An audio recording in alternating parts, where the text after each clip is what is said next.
Hello, today we will be making a heating pad. I will be using this chicken fabric. You'll get yourself a rectangular piece. You can do whatever length and width you want, but I use lavender and long grain rice for the inside of the heating pad. You can use any type of rice that you like that you're able to microwave.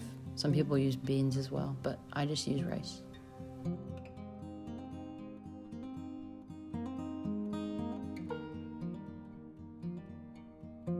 So first I start by folding my fabric inside out and stitching along the long end.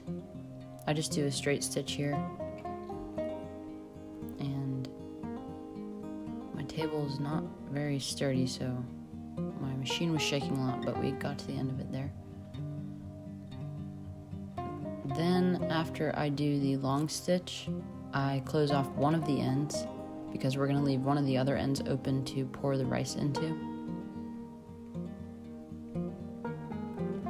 And once I have the long end and one short end sewn, I flip it back to the right side out. And then I'm going to partition this heating pad into 4 sections, just for design purposes and functionality.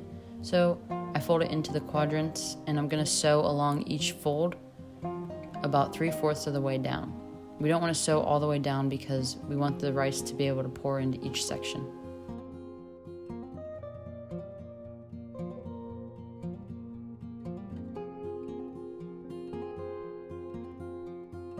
So you'll see here that I start on one edge and I do not go all the way to the other end because I'm leaving that hole open for rice to go through.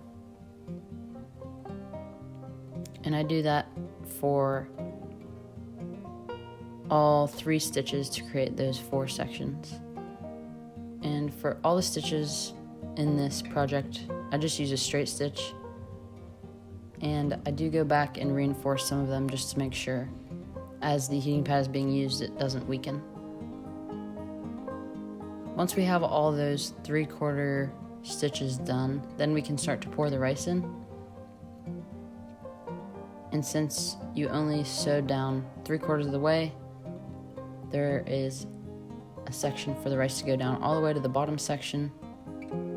And then once you get the rice that you want into the heating pad, you can start to divide the sections so that there's an even amount of rice in each section.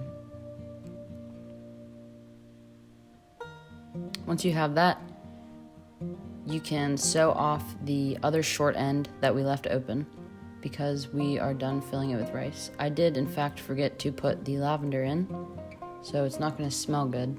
It's just going to smell like nothing, but that's okay. And here I'm just dividing the rice into even sections again because it does move around as you're sewing it, so you might have to do this more than once. And then we're going to start finishing off those 3/4 stitches all the way down now that our sections are partitioned with the rice inside of them. This is the more tedious part of the process because you have to do it with the rice in them. So I try to use the scissors to separate everything and then finish off that stitch. Once you finish off all the section stitches, I went around and put a supportive border stitch within the edge just to make it a little bit stronger. And then it turned out like this with the 4 sections. And you can see it's pretty durable here. You can pop this thing in the microwave for 2 minutes and use it in the winter if you're cold or for your lower back if it's hurting like this. And yeah, boom.